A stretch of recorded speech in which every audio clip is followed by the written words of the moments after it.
Hey guys, welcome to toppers note. हम फिर एक टेंस के साथ हम वापस आए हैं। तो आज हम सीखेंगे सिंपल फ्यूचर टेंस। तो गाइस, फ्यूचर टेंस सिंपली हमें ये बताता है कि हम किसी चीज़ के बारे में बता रहे हैं जो हमारे फ्यूचर में होने वाला होगा।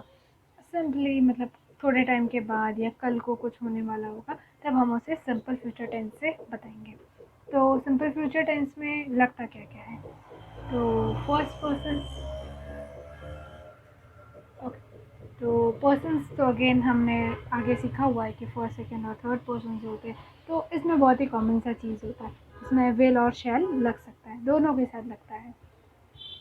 आई विल, आई शैल लग सकता है। यू विल, यू शैल लग सकता है। He will, she will, it will, he shall, she shall, it shall, we will, we shall, you will, you shall, और दे विल और दे शैल। तो ये विल और शैल बड़ा सा ईजीएस्ट हो जाता है, क्योंकि ऑलमोस्ट हम यूज़ दोनों के साथ कर सकते हैं हमारा सेंटेंस में। तो हमारे सिंपल फ्यूचर टेंस का अब देखते हैं कि सेंटेंस फॉर्मेशन क्या होता है। तो उसमें हम सब्जेक्ट, उसके बाद विल और शैल लगाते हैं, और उसके बाद लगता है इन्फिनेटिव विदाउट टू। ऐसे वर्ड्स होते हैं इन्फिनेटिव विदाउट टू में जिसमें आगे टू लगाने की ज़रूरत हमें नहीं पड़नी चाहिए, तो वो हम वैसे वर्ड यूज़ करते हैं यहाँ पे। तो चलो हम देखते हैं इसके थोड़े सेंटेंसेस कैसे बनेगा विल और शैल के सेंटेंसेस। अच्छा, चलो हम इसके सेंटेंस फॉर्मेशन देखते हैं कि कैसे बनेगा। तो सिंपली हम थोड़े सेंटेंसेस बनाते हैं। जैसे फ्यूचर का हो जाएगा आई विल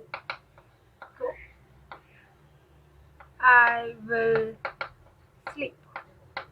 ये सब इन्फिनेटिव वर्ड्स है जो कहीं ख़त्म नहीं हो रहा। मैं स्लीप कर रही हूँ, इन्फिनेटिव वर्ड है।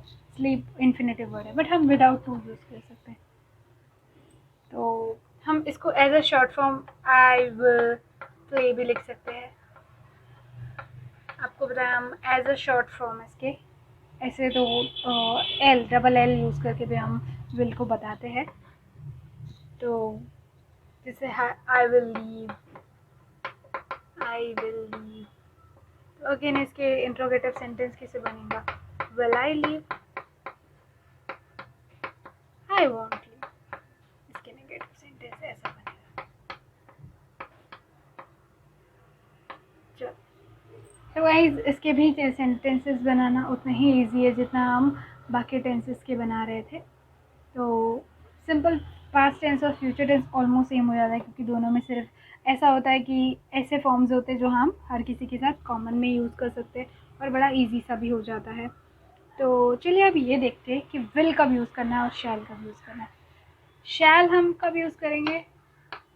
शैल हम जैसे कि कुछ ऑफ़र करते हैं, जब किसी को कुछ ऑफ़र कर रहे हैं, जैसे कि शैल आई ओपन द डोर। जब हम किसी से कुछ सजेशंस दे रहे हो या ऑफर दे रहे हो, वैसे हम ऐसा भी लिख सकते हैं। ये एक इंट्रोगेटिव सेंटेंस है।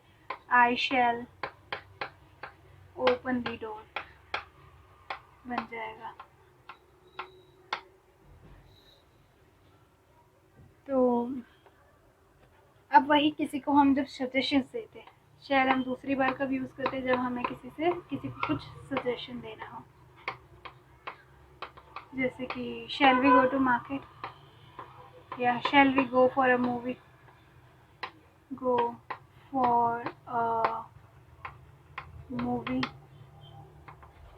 टुमारो। तो जब ऐसा भी सवाल पूछना होता है, तब भी हम शैल यूज़ करते हैं।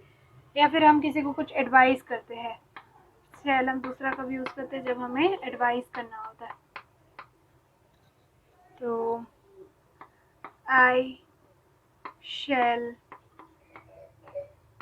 टेल योर पेरेंट्स या योर बॉस या फिर योर टीचर। तो तब हम ये शैल यूज़ करते हैं जब हमें किसी को कुछ इंस्ट्रक्शंस या तो हमें किसी को एडवाइस देना होता है। इंस्ट्रक्शन, एडवाइस इंस्ट्रक्शंस के लिए, सजेशंस के लिए, और ऑफर के लिए। और ये जैसे सेंटेंस है आई विल गो, तो आप ये एक सिंपल सेंटेंस है, तो इसको आप एज अ फ्यूचर भी कर सकते हो। आई शैल गो, आई विल स्लीप, तो आई शैल स्लीप। तो आप यहाँ पे भी विल के जगह पे शैल यूज़ कर सकते हो। ऑलमोस्ट बहुत सारी जगह ऐसा होता है जहाँ आप विल और शैल ऑल्टरनेटिव, आप कोई भी वर्ड यूज़ करके आप फ्यूचर टेंस को डिस्क्राइब कर सकते हो। तो चलिए अब ये देखते हैं कि अब हम विल कब यूज़ कर सकते हैं। तो विल हम कब यूज़ कर सकते हैं, जब हमें किसी क्या देना होता है, जब हम किसी को ऑर्डर्स ही देने पड़ते हैं, या तो हम किसी को इनविटेशंस देते हैं। जैसे यू विल बी प्रेजेंट है, तो मैं किसी को ऑर्डर दे रही हूँ कि भाई तुम्हें वहाँ कल होना ही चाहिए। यू विल प्रेजेंट देयर, आप वहाँ पे प्रेजेंट रहोगे कल। या फिर हम किसी को इनविटेशन देते हैं, will you come with me, मैं पूछ रही क्या क्या तुम आ सकते हो मेरे साथ, मतलब you will come with me, simple sentence हो जाता है।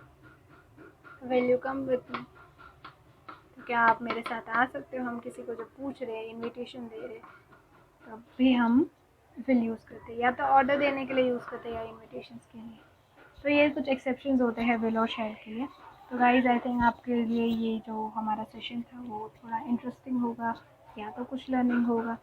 तो अगर हुआ तो गाइज प्लीज़ वीडियो को लाइक करिएगा, सब्सक्राइब करिएगा और शेयर करिएगा, और आगे की वीडियोज़ के लिए वेट करिएगा। Thank you.